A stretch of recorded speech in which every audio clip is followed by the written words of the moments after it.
All right. Thank you for coming this evening.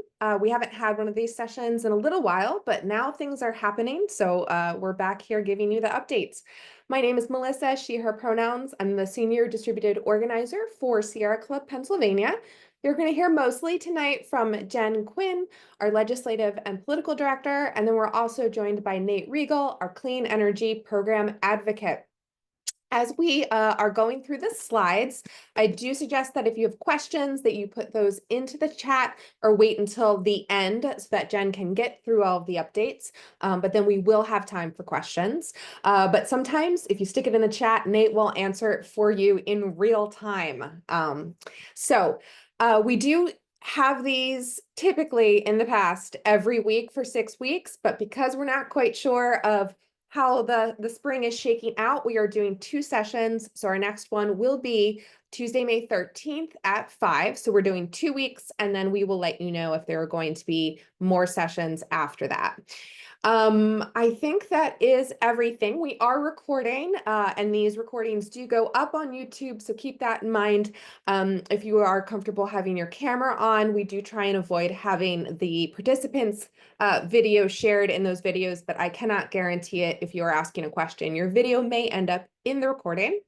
Closed captioning is running as well. And if you have any tech issues while we're moving along, again, put that into the chat. And I think with that, I will go ahead and turn it over to Jen. Thanks so much, Jen. Yes, thank you, Melissa. I am trying to remember how to share my screen. I think that worked. Please let me know if you can see that. Nate is shaking his head. Great. Okay. Yes, so it's been a little while since we've had this. The House was tied 101 to 101. They had a special election in late March, didn't do a whole lot in April, and now are seemingly trying to make up for lost time with a lot of things happening all at once. One of the major things that has happened is the governor's lightning plan. He announced this in January. This is his comprehensive energy plan for the state. We had to wait until late April for the bills, the 6 bills that would actually implement the plan to be introduced. So definitely a bit of a lag there. So I will go over the 6 bills. This is like the 50,000-foot view. I won't get into a whole lot of detail because there's a lot there. And we will also be doing a deeper dive on an upcoming Clean Energy for All webinar where we dive into the details of the plan more. So first piece of the plan, House Bill 500, is the Pennsylvania Economic Development for a Growing Economy. This is EDGE. You'll notice that the administration really loves a good acronym. This is updating an existing tax credit that includes semiconductors, hydrogen, milk, yes, milk from cows, sustainable aviation fuel. This also establishes the Reliable Energy Investment Credit up to $100 million per facility for 3 years, focused on adding reliable energy sources to the grid. Eligible facilities or clean facilities, as they're describing them, do have to emit less than 100 pounds of CO2 per megawatt hour, meaning that natural gas could not receive this credit as of now, but natural gas using carbon capture and sequestration could, among other cleaner sources. We are expecting this bill to be prioritized by the administration, labor, and probably House leadership. Next is House Bill 501. This is the Pennsylvania Reliable Energy Sustainability Standard, otherwise known as PRESS. This updates our current alternative energy portfolio standards, the AEPS. Currently, 8% of our electricity needs to come from Tier 1 of the AEPS, which is the cleanest sources. PRESS would increase that to 35% by 2035 and 50% by 2050. It also adds some new sources to the various tiers like advanced nuclear, natural gas blended with hydrogen, fusion, which doesn't even exist yet, and a few other interesting pieces that, again, we'll dive into deeper on an upcoming webinar. But hugely important piece of the plan here, updating these alternative energy portfolio standards. We are near the bottom of the barrel in our clean energy production, and it's just embarrassing at this point. They have not been updated in about 20 years, so this is a much, much needed refresh to our cleaner energy standards. Next is House Bill 502. This is the Reset Board, Reliable Energy Siting and Electric Transition Board. It establishes a board that would provide statewide coordination when it comes to the siting and building of power plants. This would help to avoid the web of local regulations that are often a hurdle to building wind and solar projects in the state. This also applies to reliable energy storage facilities, which would be battery facilities. So again, a good idea here. Many other states have something similar. And also, I also believe that this is probably a priority for the administration. Then there's House Bill 503, Pennsylvania Climate Emissions Reduction Act, otherwise known as PACER. This is a Pennsylvania-specific carbon cap and trade program for carbon emissions coming from power plants.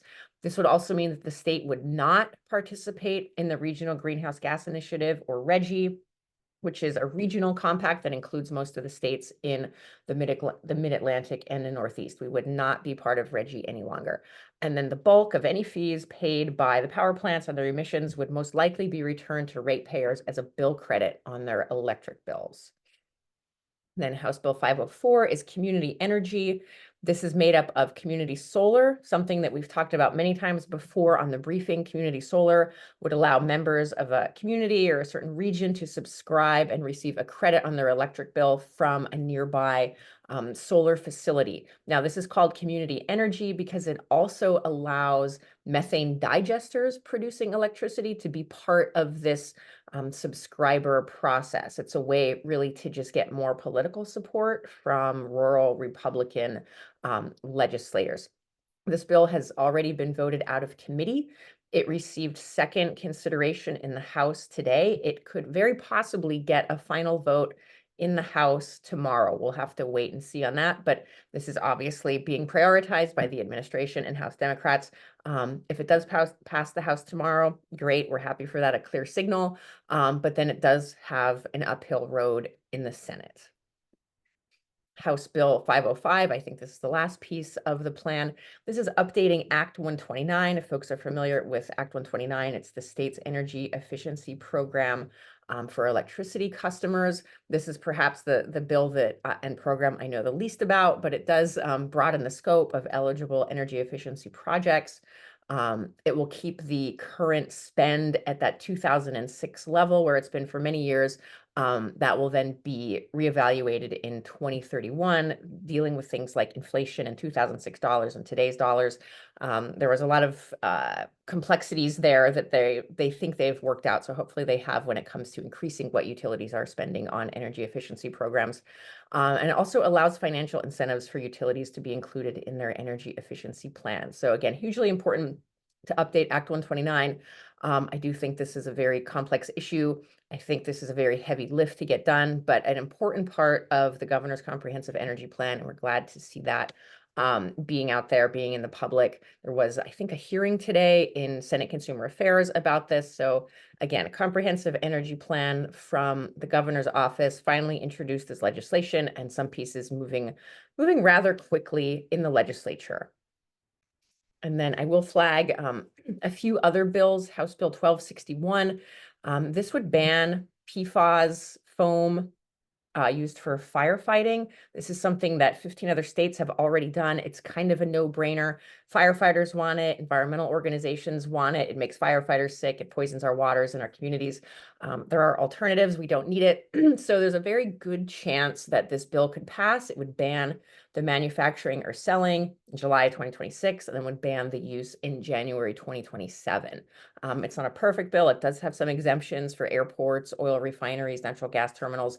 These facilities tend to have their own containment systems if there is a fire, and so the runoff would most likely be captured, which is less of a problem.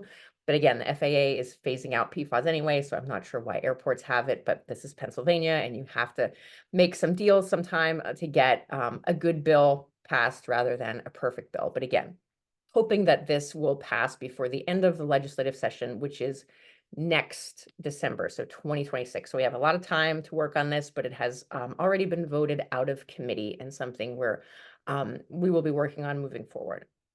And then a few other things that are moving Right now, House Bill 789, this was just passed on third consideration, final consideration in the House.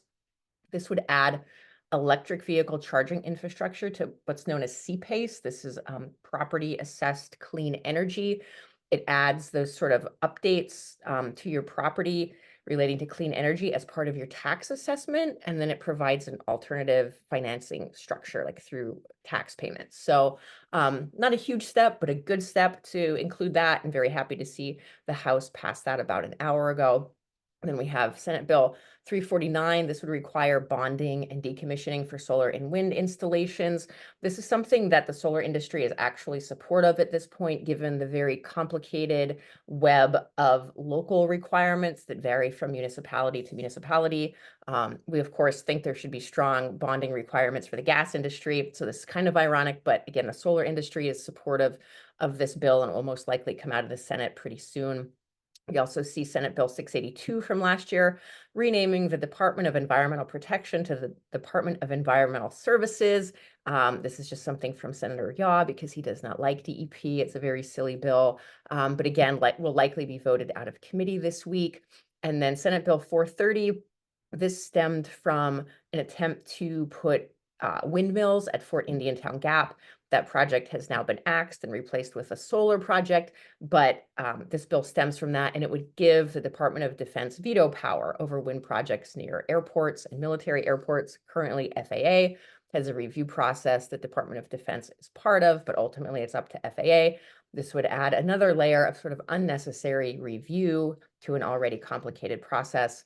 And so we're keeping an eye on this. It will likely come out of the Senate. I'm kind of doubtful it'll gain traction in the House, but you never know. Again, just flagging the most timely bills that we are looking at right now. Not all the bills we're looking at, but the bills that have been moving or we're anticipating will be moving within the next few weeks. Now, I want to switch gears to a regulation. This is something coming from DEP, the Department of Environmental Protection, through the Environmental Quality Board. Officially, it is dealing with notification requirements for unauthorized discharge to waters of the Commonwealth. So in simple terms, it's dealing with water pollution and spills. So this regulation is based on a bill that Merck Pharmaceuticals has been lobbying for since 2019. It would allow the person responsible for a spill to determine whether it's pollution or not. And if they determine it's not pollution, they don't have to report it to DEP, and they don't have to report it to folks downstream who might be having to deal with that pollution in their drinking water or the water for their cattle or the water for their business. The bills were defeated pretty easily every session because it's a terrible idea. Environmental groups, sportsmen's groups, and the public oppose that. Unfortunately, it has now taken the shape of a proposed regulation. So one of the things this regulation, excuse me, I cannot stop saying bill. This regulation would adopt a federal list of reportable quantities of specific substances. So a certain limit for arsenic, a certain limit for chlorine. If you exceed that, you have to report it to DEP. The thing is, the Pennsylvania Clean Streams Law is stronger than the federal water law. So I'm not sure why we need to adopt this, right? Especially if it's a weaker standard. And why would we adopt federal standards now, considering they're being sort of dismantled at the federal level? So why this needs to happen is beyond me at this point. We do know that, Merck has still been lobbying for these changes. This regulation would also require that the person responsible for a spill document and evaluate 15 different factors to determine whether it's pollution or not. I've put a few of them here, but if there's a spill, if a tanker truck overturns, you need to know the soil type, the depth of the groundwater, the weather conditions, the ability of the waters to assimilate the substance without causing or threatening any harmful effects of each substance individually or when they mix together, right? Things that I don't think many people would really know. And when there's a spill, you report it to DEP and they take it from there and notify folks downstream. So again, these are sort of what Merck has been asking for, but in a regulation. There will be a hearing on May 15th at 1 p.m. where folks can provide testimony to DEP. We have some talking points there. If folks are interested in that, you do likely need to sign up by May 8th. They have a deadline. I don't know if it's a hard deadline, but they suggest you sign up by May 8th. so they can give you your 2 or 3 minute time slot. You can also submit written comments by June 4th at this link. It's also in our notes. It's the e-comment portal. You can submit an LTE. We have many, many talking points to help with drafting testimony or a letter to the editor. They're also available in the notes doc. And Melissa and Nate and I are also happy to help draft these comments. We will be working on our own comments to oppose this, trying to get the administration to pump the brakes on what is just a baffling concept at this point. And then I did mention Reggie previously, the long-awaited court decision. Oral arguments by the Supreme Court are scheduled for May 13th in Harrisburg. So that's a step in the right direction, at least to resolving the question of whether Pennsylvania can continue to participate in Reggie or not, or begin participating in Reggie. And then the decision could happen maybe after the 2025 elections. I've heard maybe they won't happen until after the 2026 elections. We hope it's not that far out, but oral arguments being scheduled is an important step. And then hopefully there will be a decision on Pennsylvania's participation in Reggie sometime soon. And flagging just a few committee meetings. So today there was a hearing in Game and Fish on the economic impacts of boating and fishing. That happened already, but there is a recording of that.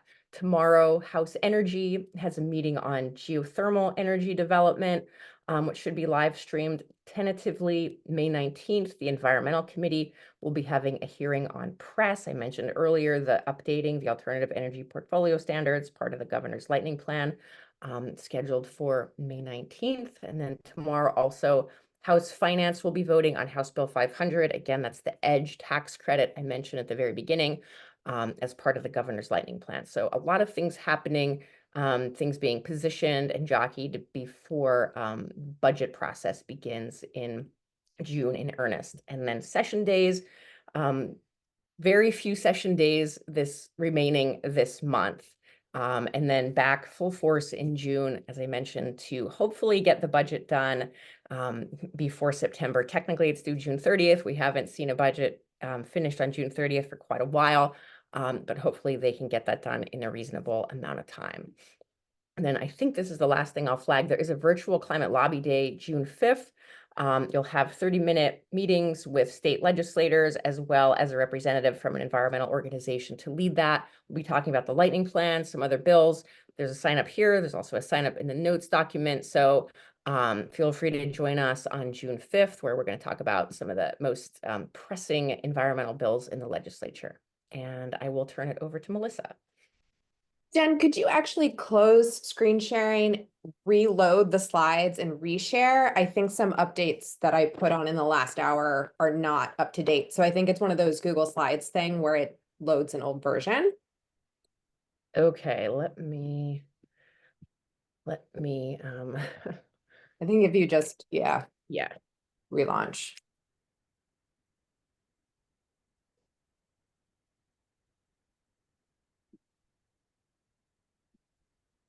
All right, let me reshare and see if it's updated.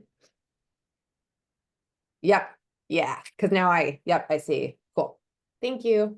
My fault for doing things at the last minute, folks. Entirely my fault. So, yes. So, going back to the virtual lobby day, I do hope that people will join us. That event is being run by Penn Environment, and all the other organizations that are participating are also collecting signups. If you are interested in going specifically through Sierra Club, I would appreciate that you sign up through our link, just so that we're able to connect with you, clue you into our priorities, follow up with you afterwards. So it is very much a coalition effort. You may have already signed up through Penn Environment, which is absolutely fine. You don't need to sign up again. You don't need to sign up through every organization you support. But if you haven't signed up, if you want to kind of do Sierra Club version of it, we do ask that you sign up through our registration link. We also have added this slide now to the end of every briefing. I'm going to make a checklist of our open action alerts.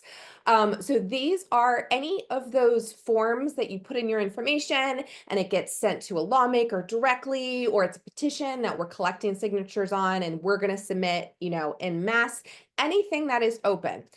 It's always available for you at act.sierraclub.org/actions/Pennsylvania.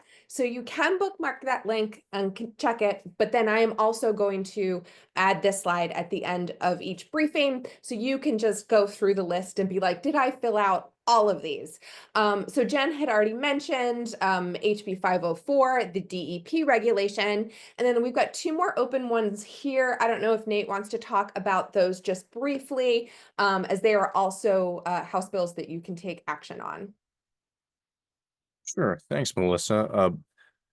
Well, the titles are pretty self-explanatory for the first one, at least. The House Bill 426 basically prioritizes using native plants for landscaping around state office buildings. It's very similar to last year. There was a House Bill, I think 797, for native plants along PennDOT right-of-ways. This is basically the same thing, except for around state office buildings. It's still in the Environmental and Natural Resources Protection Committee, so we're hoping to get enough support to nudge it to where it gets considered and hopefully voted out and out of committee.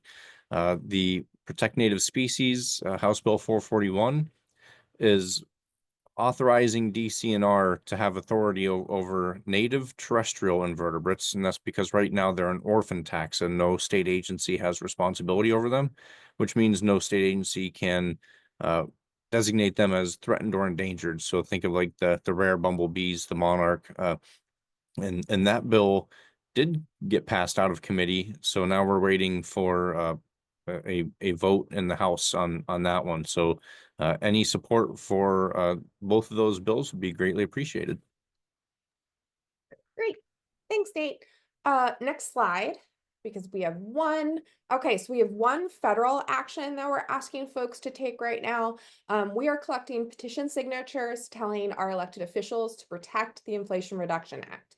So most of what happens in the briefing is very much focused on Pennsylvania, but we do dabble in the federal area, and there's some stuff going on, some big things, right? So one of the things we're focused on is protecting the clean energy funding that should be coming into our communities from the Inflation Reduction Act. So a really simple way to do that is to sign and share our petition. The link is there. There is a new map of the impact of Inflation Reduction Act funding from Penn Environment.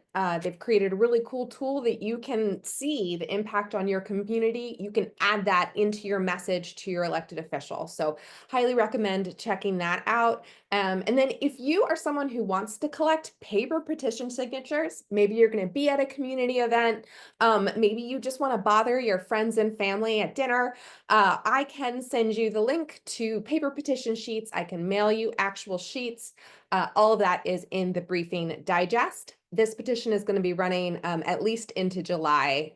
So it's not like we're going to need to stop protecting the Inflation Reduction Act, unfortunately. Next slide.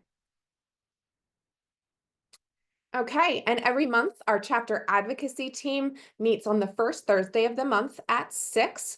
If you have not connected yet with the chapter advocacy team, but you're interested in doing any volunteer lobbying, advocacy, text banking, all of those skills that you may want to learn to be a great advocate, you can learn that through this team. It's kind of our rapid response base. We always are very action focused. The newsletter goes out every 2 weeks or so. You get a clear list of take action here, here, here. You're going to get a lot more of that federal work that you may not be getting, here in the briefing. We're going to do a little bit more federal stuff with the chapter advocacy team. We also do some fun things, like right now we're distributing climate stripe stickers. So, that's a fun thing. If you're interested in joining CAT, you can follow the links there or just fill out our volunteer interest form. And then, so our next meeting would be June 3rd. So you got a little time to wait, but there'll be emails in the interim. And next slide. And like I said, we will be back here at 5 o'clock on Tuesday, May 13th. Immediately following that, we're going to hold one of our volunteer lobbying training sessions. So if you've joined us in the past, these are brief lobbying basics, how to best talk to your lawmaker, how to quickly tell your story and connect it to the legislation. This will be no longer than 45 minutes. you can stay in this same Zoom room. We're going to do the briefing, and then we're going to run our little training video and talk about what we do with volunteer lobbying, how you can best talk to your elected officials with Sierra Club. So if you are interested in dipping your toes in the outreach to lawmakers pool, highly recommend you RSVP for that. Patricia, I see your message. You don't have access to this slide deck yet, so you can't click directly on the slides. You will have to wait until you go into the briefing digest. So you'll be able to click the petition through the briefing digest. I see okay. And I think that is it. So we can go ahead and take questions. I know that Nate has been answering questions in the chat. So I think we're all caught up there. I see a hand. Perfect. Go ahead, Elaine. Thank you. As I understood as of last night, there were 8 or 9 amendments to HB 504 that were scheduled for today. Jen, can you tell us anything about what happened today in terms of amendments to the bill? Sure. So there were actually 10. Most of them were terrible. They did things like adding nuclear reactors, gas power plants, LNG to the community solar bill, which doesn't really make sense. They were all struck down. The one amendment from Rep. Friel was added that sort of clarified methane digesters and the fact that the fuel produced need to be used on site. And then there was an amendment that came from Representative Schweier, who is the prime sponsor, that was adopted. It's not even available, the text of that. It supposedly has something to do with the price to compare, but it has not been made available yet on PLS, which is unfortunate. Passed without anyone on the outside really reading it, but it was agreed upon. And since it was agreed upon by the prime sponsor, I'm assuming that it was okay. So they were all defeated except for 2 seemingly technical mild amendments. Do we have any other questions? I see no raised hands. Oh, Bill. Yeah, sorry for the hesitation there, because I saw that you had already sent out a action alert for the federal defending the federal IRA. I think the one from PA Solar said that there was some reason why they were urging action this week. I didn't know whether there's already been early discussion of that. I thought wasn't going to be settled until the reconciliation bill was due, which is what, a couple more months? Or is there any insight into the federal piece of that we should be aware of?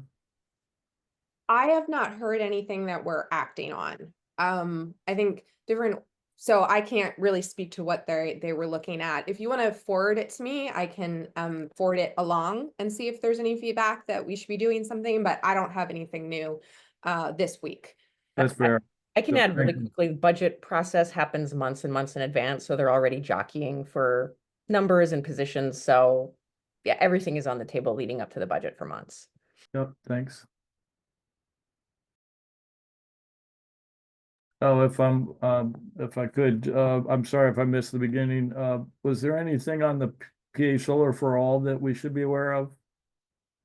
So there was a bad amendment that was added about a month ago, that a net metering amendment to the Pennsylvania Energy Development Authority bill, House Bill 362, that we discussed a while ago. That has sort of stalled things. And also Rep. Fiedler gave birth to twins, so she is out for a long time. It's her bill. It seems like the plan will either be to introduce a brand new bill that has all of the language except the bad amendment, or to strike the bad amendment in committee. That was what I had heard about a month ago, but it is TBD when she gets back from maternity leave. Thank you. All right. Acknowledging Mary wrote in the chat, as a new person on the call, which, first of all, thank you so much for joining us. If there's anything that we talk about that you want more information on, I know that we are kind of a little jargon heavy on these calls. Please just let us know, and we can totally, talk to you one-on-one with more detail. Mary's question: what are the most urgent priorities here in the Commonwealth on bills Sierra Club is working on?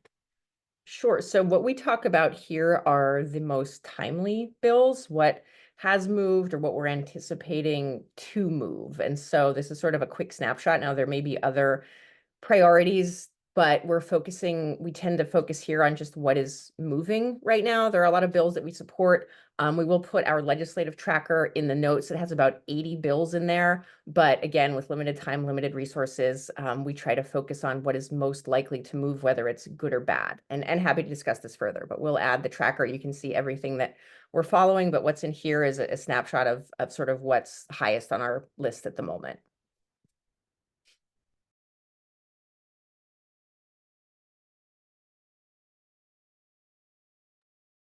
Okay, any other final questions as we come up on time? Okay, all right. Thank you everyone for joining us. I hope you have a little bit of sunshine right now. As you can see, I clearly do. Stay safe from the stormy weather. We will see you on Tuesday, May 13th at 5 o'clock for our next session. All right, have a great week, everyone. Thank you.